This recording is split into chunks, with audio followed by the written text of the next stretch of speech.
10 साल की देरियों के बाद ये छापेमारी बहुत देर कर दी हुजूर आते आते। आचार संहिता से 1 महीना पहले शहर के मुखिया के ये जाग मात्र दिखावा है। चित्रा सरवारा।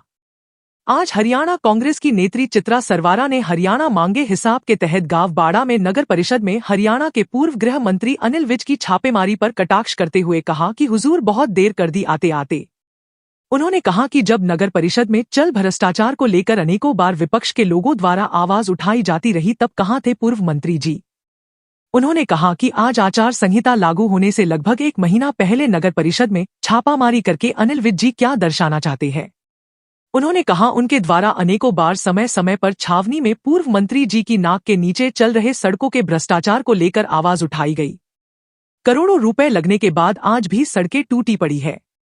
अंबाला छावनी में खोदो और बनाओ की नीति पर काम चल रहा है। पहले सदर बाजार में टाइलों की सड़क बनाई गई, फिर खोदकर लुक वाली बनाई गई, फिर उसी बाजार में पहले स्ट्रीट लाइट में लिए खंबे लगाए गए। मात्र कुछ समय बाद उन्हीं खंबों को उखेड़कर उसकी जगह फैंसी खंबे लगाए गए। एक ही चीज का 4 से 5 बार बिल पास करवाया गया। उस समय पूर्व मंत्री कहां सो रहे थे।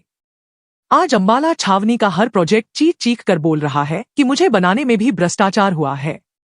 पूर्व गृह मंत्री अनिल विज के अपने विधानसभा क्षेत्र में बनने वाले अंतर्राष्ट्रीय फुटबॉल स्टेडियम में हुआ घोटाला प्रदेश का सबसे बड़ा स्पोर्ट्स घोटाला है, जिसमें कथित आरोपों के अनुसार 117 करोड़ में से लगभग 68 करोड़ का गबन हुआ। तब पूर्व मंत्री जी कहाँ थे।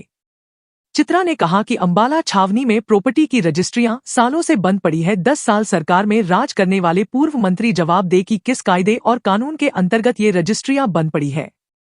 आज बड़े नाले पर बनी एक गलत पुलिया के कारण पूरा हाउसिंग बोर्ड दूसरी बार बाढ़ की मार को झेल रहा है, पर पूर्व मंत्री जी चुप है क्यों। आज 10 साल के शासन के बाद जब आगे अगला चुनाव आने वाला है, अनिल विज जी जो ये छापेमारी आज कर रहे हैं, तो हम उनसे यही कहेंगे कि बहुत देर कर दी हुजूर आते आते।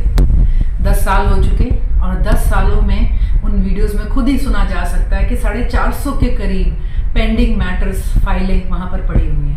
10 सालों के अंदर हमने बतौर विपक्ष एक के बाद एक उनके हर ड्रीम प्रोजेक्ट की सच्चाई उनके सामने रखने की कोशिश करी। ना वो जागे, ना उन्होंने कोई कदम उठाया। हर रोज सवेरे घर से जाते थे उन प्रोजेक्ट्स को क्रॉस करते हुए अपने टी पॉइंट पर। आज तक कोई कदम नहीं उठाया। तो आज ये छापेमारी कुछ समझ से नहीं आ रही कि सिवाय जनता की आंखों में धूल झोंकने के ये उससे ज्यादा कुछ भी नहीं है। पिछले 8 से 10 सालों से तो हम ही ये पेंडेंसीज उनके आगे लाने की कोशिश कर रहे हैं। आज तक उन्होंने इस बात का संज्ञान क्यों नहीं लिया। क्या वो जवाब देंगे जो जवाब वो आज अफसरों से पूछ रहे हैं कि हु इज रिस्पॉन्सिबल। हम भी इतने समय से पूछते आ रहे हैं हु इज रिस्पॉन्सिबल। क्या मंत्री जी इसका जवाब देंगे।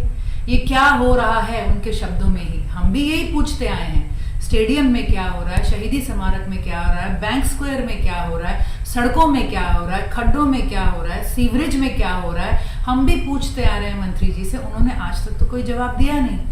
आज वो ये जो सवाल करने चले हैं, हमें समझ नहीं आता कि क्यों वो सोच रहे हैं कि मात्र 30 दिन पहले आचार संहिता से ये जो हम कहेंगे एक तरह का आडंबर आज कमेटी में करा गया है छापेमारी के नाम पे, वो क्या सोच रहे हैं, इससे क्या होगा। मैं तो समझती हूँ कहीं ना कहीं दूसरों पे ठीकरा फोड़ने की अपनी जल्दबाजी में आज मंत्री जी ने जनता के आगे स्वीकार लिया कि अंबाला के प्रोजेक्ट्स में देरी है और अंधेरी भी है।